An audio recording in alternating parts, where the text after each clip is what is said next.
minutes before we start the session so that more people can join in.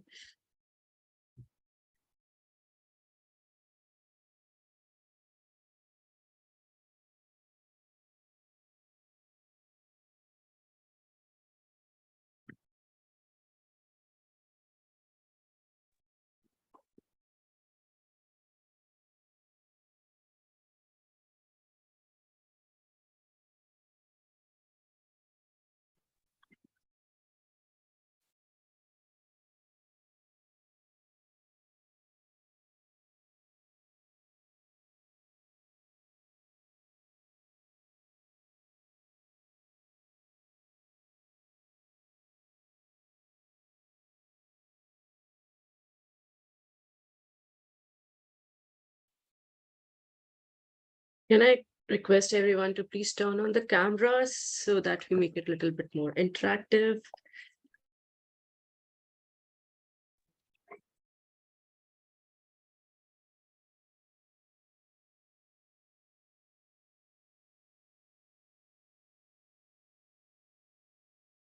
Krishna, I think we can wait 3 minutes if that's okay. Sure, yeah. 6:05 on the dot, we can start.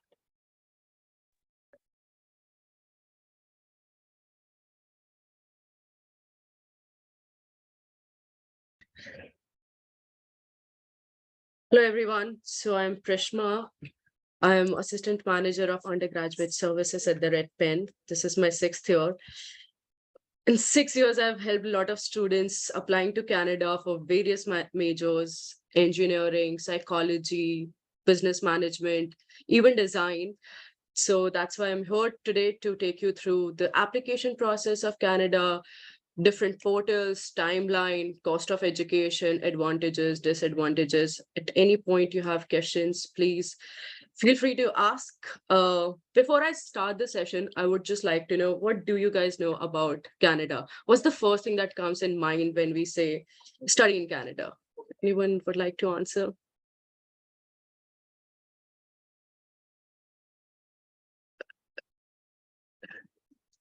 No? You can unmute yourself and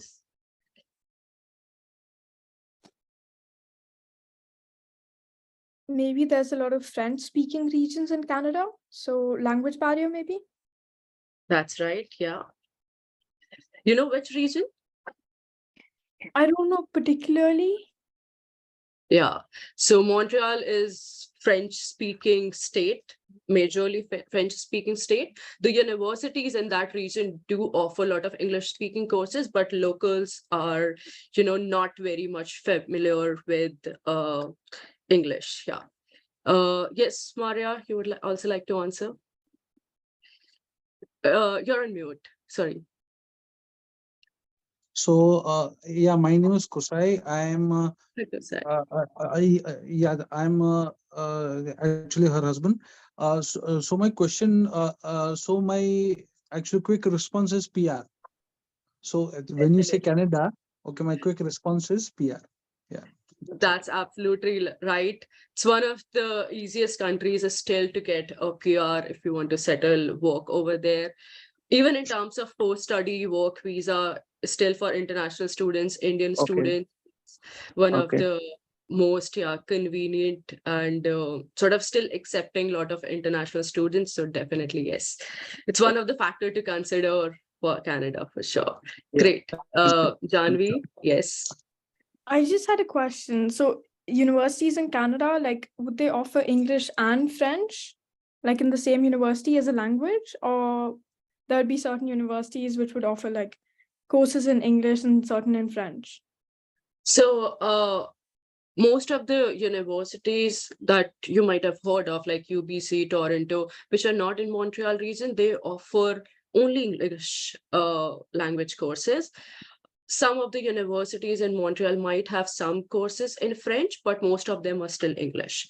So it's still like very much as for the international audience and students. And even the universities in Montreal region, they do have a lot of international community. Within the campus, you won't feel that you are in a French state or anything. Everyone is very much familiar with English. All right, let's get started. So Components of the Canadian application.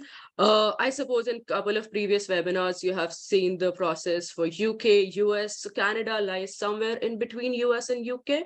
It's not as complicated as US, with where a lot of factors are there, like a lot of essays, self-reflective essays. They do consider a lot of ECAs, whereas UK is very much about the course where you want to apply for, not very university specific. So Canada is somewhere in between. Grades do matter a lot. They also have sort of, minimum entry requirements like UK. So, and also the subject specific requirements. So let's say for engineering, you need math at HL level for IB, or you need math in your CBSE. Even for the management courses, you need math in your 11th and 12th, or for economics courses. So that way, Canada is still specific. It's not as open as US, but not also as rigid as UK, that, you need 90% with a 95 in math. Then other components to consider would be standard testing. Though SAT and ACTs are not compulsory, but if you have the scores, you can definitely update them. A lot of the universities have essays, like UBC has 3 compulsory essays, and then depending on the course you are applying for, there could be additional essays. For University of Toronto, for some of the courses, there are essays, there are video essays, there are on-spot writing, whereas for some courses, there are no essays at all. So depending on the major, the application process and the components vary a little. There are few universities which offer scholarship also.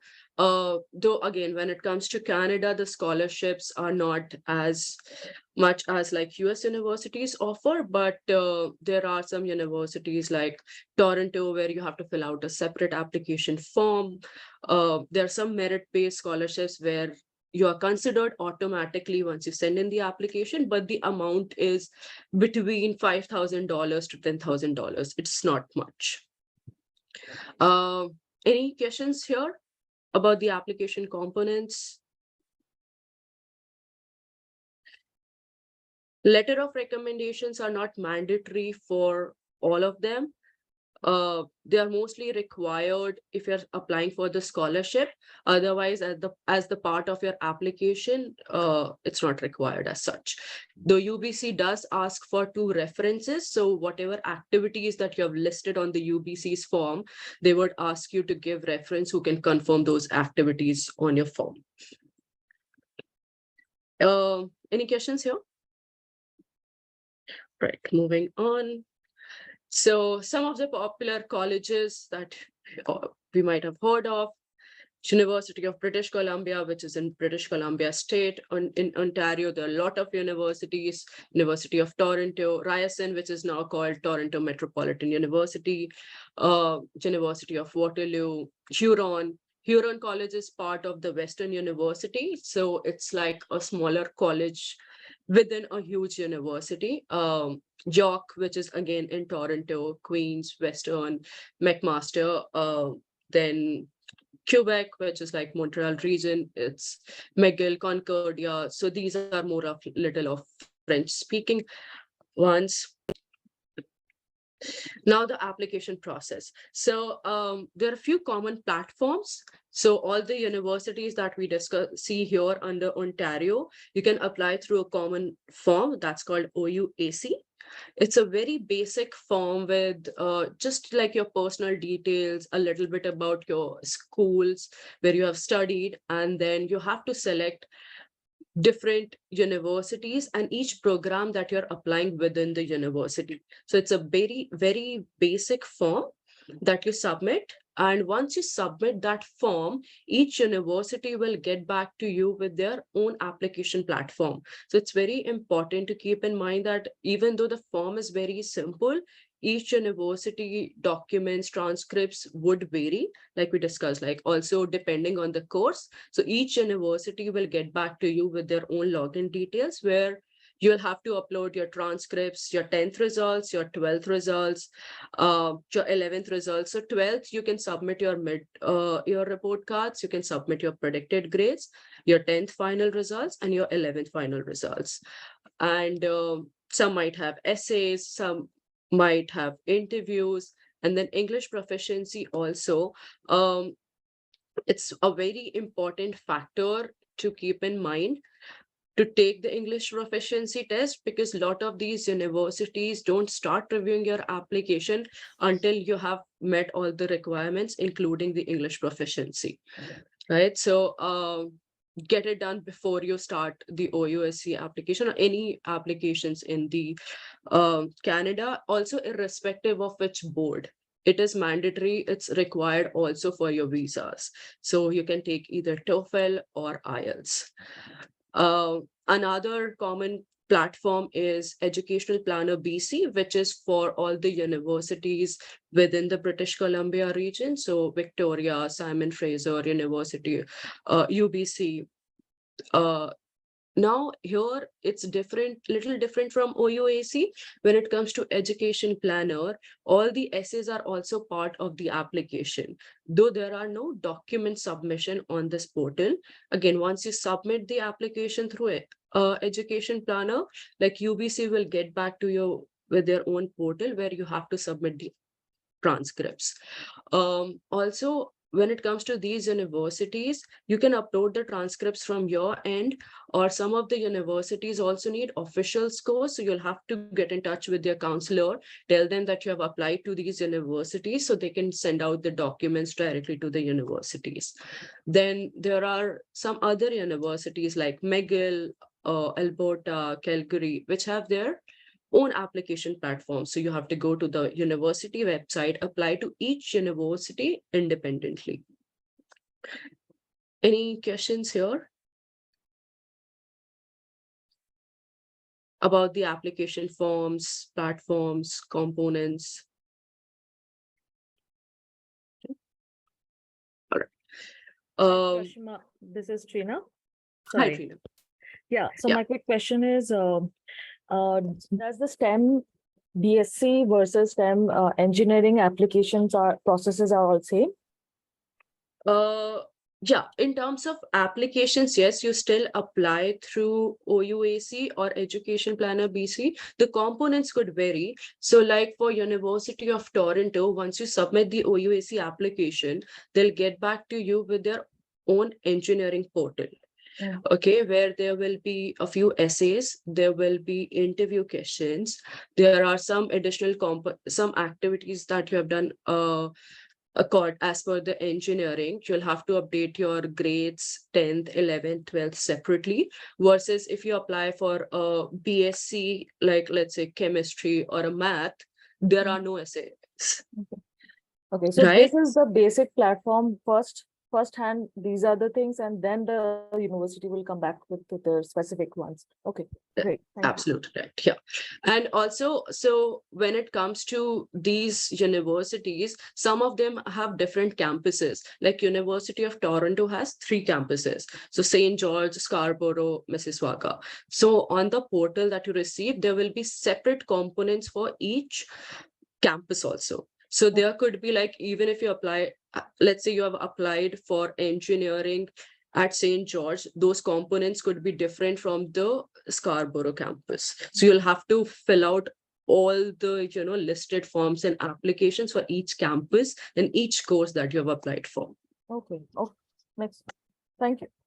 Yeah. In terms of number of courses that you can apply, some universities do have limit, like for UBC, you can apply to only 2 courses, or you can apply to different programs in different faculty. So faculty means engineering would be separate, management school would be separate, the School of Sciences would be separate, social sciences would be different.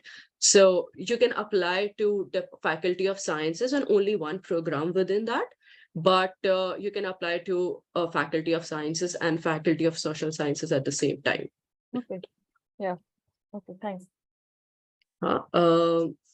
And so, yeah, that's about the components. The deadlines. So you will apply in your grade 12. So your applications would open somewhere between first 2 weeks of the October. As soon as the OUAC form is open, it's just a very basic 30-minute form.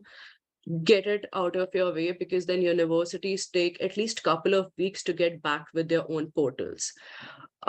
Then for early consideration deadline for University of Toronto is between 1st to 10 November, which means you have to answer all the supplementary essays by then, submit all your documents. Then if you apply early, you'll hear back by December. And then the main deadlines are between 15th January to 15th February, depending on the university. Also, the deadlines for scholarship are 1st December for most of the universities. So if you want to be considered, or if there is a separate application, the timeline is a little different and little earlier than the regular. And when I say like 15th January, 15th February, it's also to submit all your documents. It's not just the OUAC application submission. So OUAC, always get it done as soon as it is open. Also, Canada is very much on rolling basis, which means if you apply early, they'll start evaluating for the your applications. They won't wait till the deadline to start reviewing the applications. So if all the components are in place, if your grades, your predicted grades are very much meeting the university requirements, your essays are ready, then it's better to submit your application as soon as possible.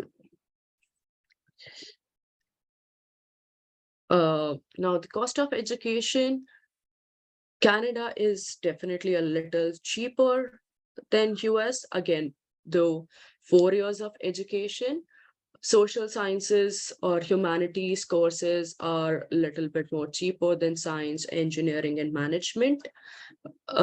University of Toronto is usually more expensive than other few universities, but this is just the tuition. The cost of attendance would vary depending on the region, and accommodation and all is not included here.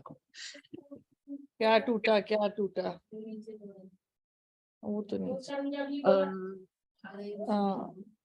Some of advantages and disadvantages about Canada. Again, like I said, very diverse. You will find students from different parts of the world. These universities also make a lot of efforts to recruit international students. So good, diverse community, good exposure that way. It's just not the very local students. Another thing is you can change the major within the faculty. So let's say you have applied for School of Sciences. So in your first year, you study a core curriculum, which is like you study basically all the common subjects, irrespective of which science you applied for. And after your first year, you pick out like which sciences you want to specialize in. So even if you have applied for, let's say, chemistry, you can move to any other subject within the faculty, but you can't move from chemistry to a history. So, which is like change in faculty. You're going from sciences to social sciences, or you can't even move from like say a management to a science degree, which is so that way again it's very much in between the US and UK. US where you have most of the all the flexibility actually to explore different subjects, majors, and then declare. Whereas UK, you commit to one major and you stick to it. You can also pursue a minor in Canada along with major. So chemistry major with a minor in economics, that's very much possible. Post-graduation work opportunities, irrespective of STEM courses, non-STEM courses, you can stay back and work for up to 3 years. That is the part of your student visa. Then, as we discussed, like Canadian universities are more affordable in terms of US. They're still, when it comes to post-graduation work opportunities, very accepting in getting the job, getting the visa after that. And if you stay for a longer time, like we discussed in the beginning, it's very much possible to get the PR. Disadvantage, very harsh winter, very cold climate. So at times we have seen few students can't manage, especially if if you are from let's say Mumbai or hotter regions of India, then the winters could get really depressing. Also, one thing when it comes to Canada, I also recommend is look out for the universities, but the town is also very lively, because it might get, especially for international students, they might feel a little more secluded. There is not a lot of interactions during those harsh winter weather. Then very limited scholarships for international students, very few full scholarships. Those are also very competitive. Your school has to nominate you for those scholarships. Otherwise, the merit base is usually, you know, $5,000 to $10,000. Program choices. So it's not very diverse. They are not very specialized courses. They're majorly offer more of like core courses. So if you are planning to study something very specific, like let's say communication or maybe like a neuroscience, not a lot of universities would offer. Though you can still choose your courses in your third and fourth years and do sort of specializations in terms of electives, but there are not very specific degrees. Also, how we discussed like the French speaking states. So when it comes to French speaking states, even if in the university you won't feel it, but when you go out doing the co-ops, I'll come to co-ops also about Canada. A lot of these universities, you mostly do the co-ops in the region or maybe in the city where you're studying. So when it comes to French speaking states, getting the job, because locals don't understand the English much, there could be a language barrier when you step outside the university, especially for work. And then distance from India, long flights, it's a little far away. So these are few disadvantages. Now coming to co-ops, can anyone tell me? I had a this co-op? question. Yeah, sure. On the previous slide, you had put early consideration for University of Toronto. Is that the same as early decision? No, it's not same as early decision. It's not binding at all. It's like early action of US, where you send in the application early and you hear back early. Okay, thank you. Yeah, great. Now, let's talking about co-ops. Anyone knows what are co-ops?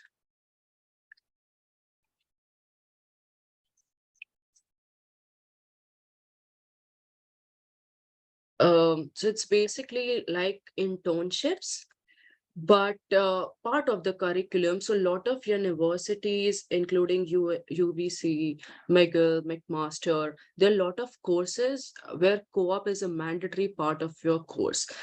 Co-op means internship. So along with your studies, you're working. So let's say for one semester, you don't go to the university, you rather work to meet the requirements of the degree. You can do one co-op, you can do two, you can do three. If you do more than two co-ops, your duration of education might extend to like 5 years, because you still have to do other classes and meet the requirements. And this is one of the best parts of Canada, that you're graduating with some work experience, which is always like, a lot preferable when it comes to companies and employability. If you have some sort of work experience at undergraduate level, it helps first in networking. It helps you understanding also like what works for you, what kind of jobs you want. So it's a good way to explore different interests through the summer internships, breaks, and then co-ops.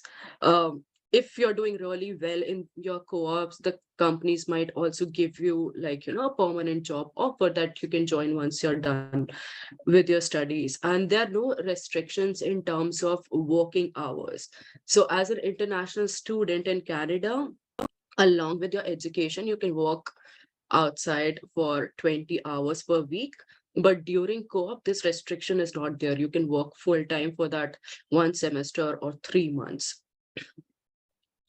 The co-ops are also, they are not volunteer, they are mostly paid. So another good way to get a job and get a foothold in the industry. And this is one of the main advantages of the Canada. It's post-study and co-ops.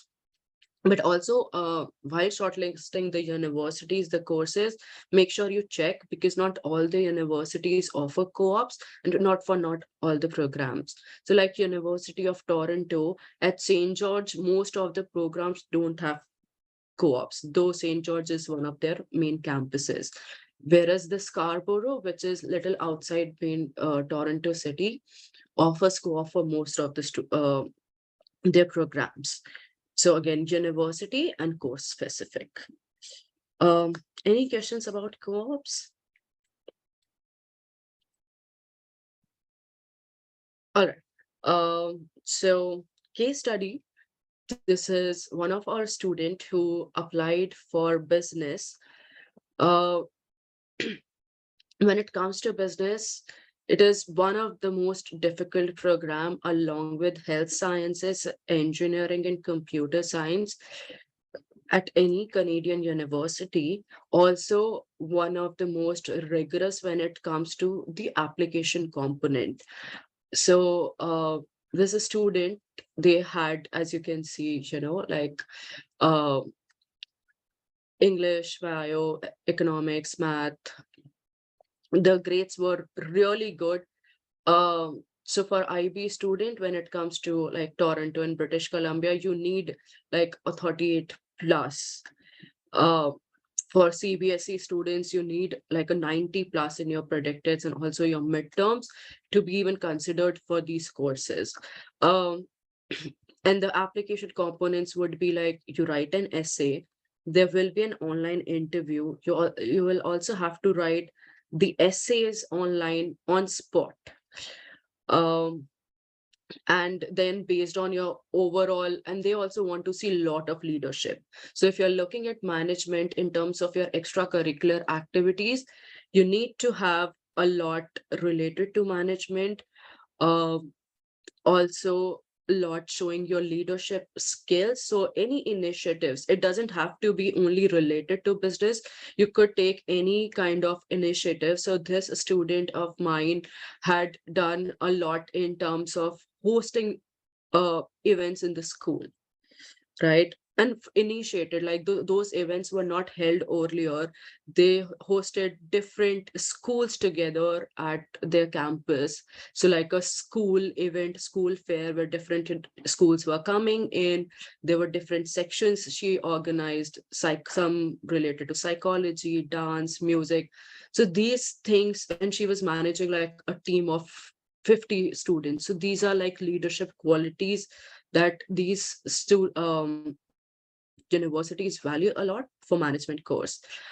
York University in general won't come under Dream. Their requirements are usually lower, but their business school is very competitive.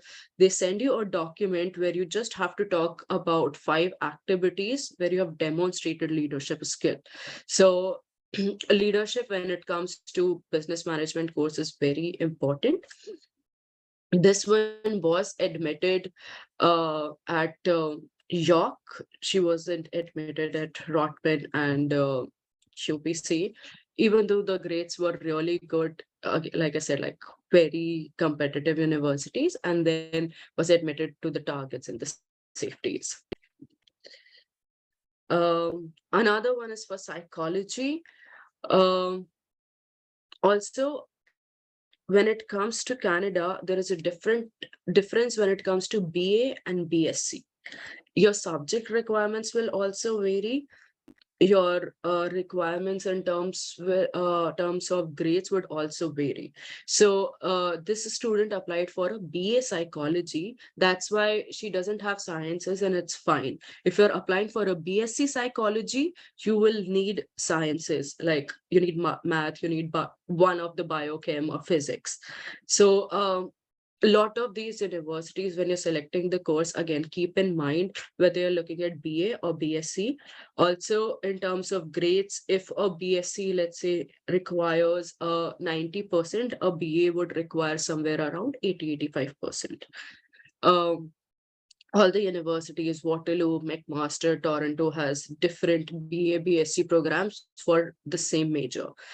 The difference in curriculum would be it's BSc, so more science oriented courses, more science related subjects, or for economics, if it's a BSc, there will be math heavy, whereas a BA course would be more of social sciences, behavioral economics, where math is not a large component. For psychology, it will be more social psychology, not very, like neuroscience or related to the brain sciences, cognitive part of it. Any questions about? So that was all I wanted to talk about, different components of applications. Now, anything you want to ask about major related activities? Yeah, Trina? Yeah, Prishma. Yes. So my question is, how well DELF score helps for any subject or any application for the universities? How well Is it what? required? DELF score. DELF is the French test. Right. Grade A, B. So how if the student has cleared A or a B level, well, will that help in the application process, or is it just a good thing to have, or it is not required? It's not required. It's a good thing to have, definitely. Also because, like I said, if you're doing the internships and all, you have general basic knowledge of French, it would help in terms of employability, but in terms of applications or admissions, it's not a required component. It won't add value. It's more like if you're applying for French only, then it would matter. Otherwise, no. Okay. It's just you need the subjects related to the major and the grades in that. Okay. Thanks. Yeah, Janvi. So as you were talking about the requirements for business, right, for IB curriculum, would you have Right. to what would be like the required scores for the French curriculum? Because I'm in a French board school, so my primary language is French. Right. I'm not like I can't tell you right away the requirements, but if you go to the website and look for the specific course, you would be able to find they have every course specific requirements on the website on the course page. So just go to the university website, their course page, and they'll tell you like what subjects you need, what are the minimum grades that would be required. Okay. Thank you. And you can talk to your PCA mentor, and they'll be able to help you better with the specific requirements for French for any university you're interested in. Yeah. Okay. Any other questions? Yeah, I had another question. Sorry, Prishma, Trina here. Yeah, Trina. Non-academic profiling, how much is it important for a Canadian university? Non-academic means not the CBSE score. Apart from how much is it important and what all things should be considered in that profiling? Or is it profiling required, or is it only the academic score which will help you complete the application? Right. So again, for a lot of universities, it's very course specific. So when it comes to University of Toronto, a lot of their science programs don't have any essays. There is no section to update your extracurricular activities. They just look at your grades. Versus an engineering course or a management course, a health science course, and also the courses where you're applying for the co-op extracurricular activities, including your community service, your work experience as in internships, anything related to major, all these factors count in. Okay. And the last 4 years, like 9, 10, 11, 12 standard, all 4 years are being considered, or it's like last 2 years considered? How is it a pattern? From grade 9 onwards, grade to 12. When it comes to UBC is the only university which requires which lets you add 5 activities on the form irrespective of the major. So when it comes to UBC, the admission process is very holistic. They consider everything from your grades to your essays. They have 3 compulsory essays, also very much reflective like US ones. What is important to you and why?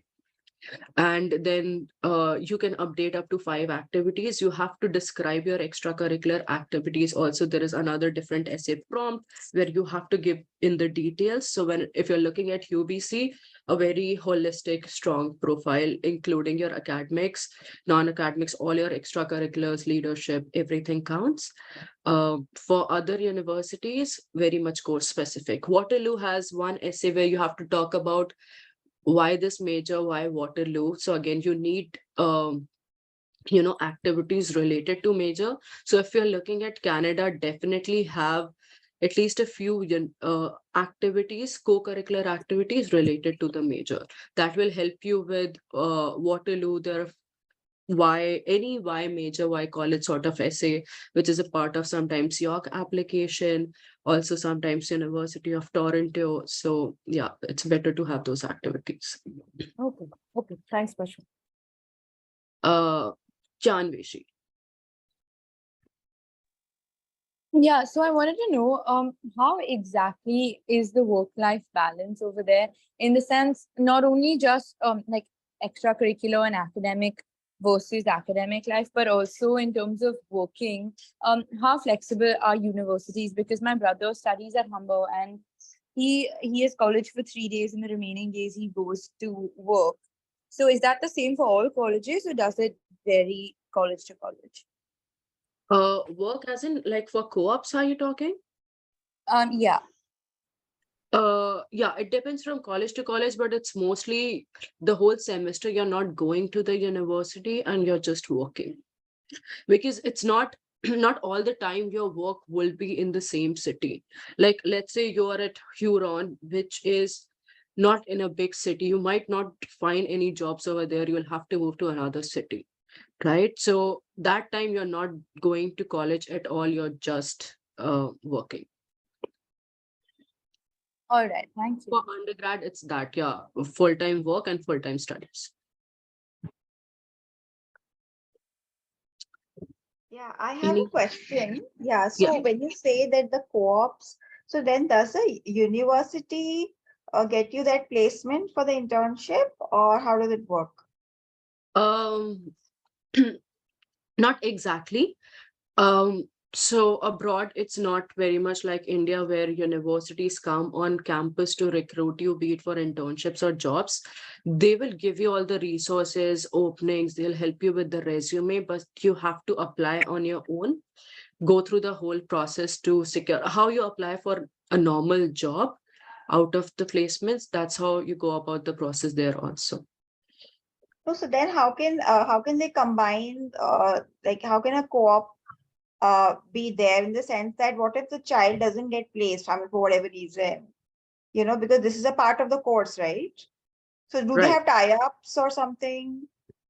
They do have a lot of resources, so it doesn't happen that student is not ending up with any sort of job. It could be they are not getting the paid co-ops, then they are mostly paid, but they can get like unpaid co-ops as well, and they will also be counted towards your credits.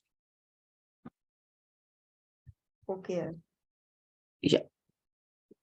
But all these universities, I mean, they don't have like tie-ups as such, but they have been like, it's a part of the curriculum. So they have established those kind of networks within the community, the industry, that the students, when reach out to these companies, they know they are part of these universities and stuff. So they're usually recruited for the co-ops. Okay.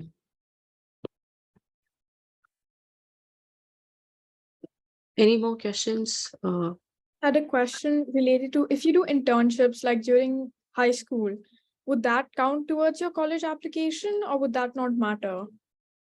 Definitely it will count. Again, like I said, depending on the majors. So if it's required as a part of your application, as in if they let you update the extracurricular activities, you can definitely update internships and it will add value. Some courses like at McMaster, this BA Psychology, there are no essays. You just have to submit your grades. There's no extra component in terms of extracurricular. So there, because you're not sending any details, it won't add any value. It comes to UPC, it definitely does. Okay, thank you. And also these requirements, it's not very course specific. It depends, it varies from university and course.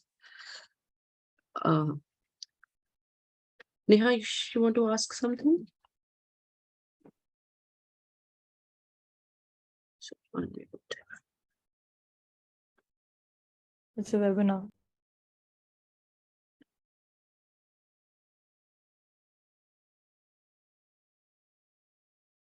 anything else? Any questions, guys? Yeah. Yeah. So, so my question is, what is the living expenses out there? Yeah, annually. Right. So it could be anywhere between 15 to 20 lakhs, depending on Okay. like the sort of accommodation that you opt for. They have different sort of like dorms and bedroom share, dorm rooms shared, unshared. Okay. So depending on those. So, but Okay. yeah. Also Okay. like Toronto and Sure. Vancouver would be a little more expensive than if you go to little like suburban side. Okay. Okay. Yeah. Okay. So one more thing is that what about the scholarship, quota out there? There would be some scholarship quota also, and there would be something known as a financial aid kind of stuff. So what is the percentage actually, per university wise out there? Right. So financial aid when it comes to international students, there are almost none as such. Okay. Only UPC offers financial aid. Also, there is an additional application for it. So only about 68 to 70 students across the globe are offered that full scholarship. You have Okay. to be nominated from the school. There is the whole, like, you have to write a lot of essays. They look at all your leadership skills, all your contributions to the community. So it's a very different, more rigorous application form than the actual UPC form. One of my students received it a couple of years back. So you have to declare all your finances. You'll have to show that you're not able to meet. So that's only for the UPC. Now, when it comes to scholarship, University of Toronto offers a full presidential scholarship. Again, very competitive. You have to be nominated by the school. Again, very separate application form. There will be an interview, and very limited students are offered that. There is no quota as such that only these many students would be awarded, other than these two full rights. For the international students, they have like cut off in terms of grades. If you have a score of 38 plus, you might be given £5,000 under the IB scholarship, IB merit scholarship. Okay. But the amount is again very minimal, from 5 to 10,000. Sure. So if you get a full scholarship, I've heard that the full scholarship also is also reviewed from semester to semester. Am I right? All the It, scholarships, yes, you'll have to maintain certain grades, certain GPAs to be eligible to continue that scholarship. okay. Some of the scholarships also, like these merit ones, they'll tell you in your admission offer whether it's offered only for 1 year, or if it's for 2 years, or it's for the whole duration of your education. Okay. Okay. Yeah. Okay. Thank you. Also, some of the scholarships are course specific. So Waterloo offers few scholarships only for math and computer courses. Sure. They don't have, where they have again separate application, and then amount goes up to maybe like $15,000 or so. Could you guys also actually give us a view? What about physics? Because my son is, focusing on actually physics. Right. So for physics, you would be mostly considered for their merit scholarship like general pool. These math and computer sciences are also mostly for women. So again, I'm not like very sure of exactly for physics which universities offer what amount, but it Okay. would be generally covered in your overall, or if you want to make like that separate application for Ryerson, there is a separate app to University of Toronto. There is a separate application. UPC, there is a separate application. For McMaster, there are no scholarships as such for sciences. They have only for their social sciences. Okay. Yeah. Could you also give us some input regarding the best of the universities in Canada for physics? Right. So Waterloo is really known for their STEM programs, math, physics, engineering. It's Okay. one of the most competitive top ones. Then University of Toronto, also like very much similar to Waterloo, one of the Okay. best. So Great. top three universities would be Waterloo, Toronto, UBC. Yeah.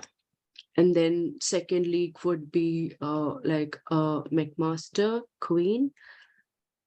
McGill is also very competitive, but more so for computer science and engineering. The physics program is still good, but the top three would be Waterloo, Toronto, and University of Toronto and UBC. I suppose so. The Waterloo University and the University of Toronto. These are all private universities. No, in Canada, most of the universities are public. There are very few Okay. private. Okay. Okay. Okay. Thank you. Thank you. All right. So, any more questions? We have a few more minutes.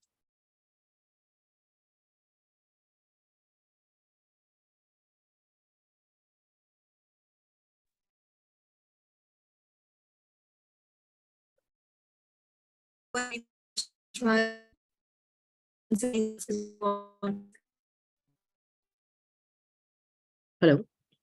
Priti, we're not able to hear you. Yeah. You can just I'm mute. just asking anyone any more questions. Shruti, mute yourself. Can you hear me? I think she's just asking any more questions. Else we'll just try. I guess no. I hope the session was helpful. Yeah. Thank you so much, Prishma. Thank you everyone for attending. We do have 2 more sessions tomorrow and Friday covering Europe and Indian liberal arts. So I look forward to seeing you there. And yeah, have a lovely evening. Take care. Bye. Thanks, Prishma, once Bye. again. Thank you. Okay.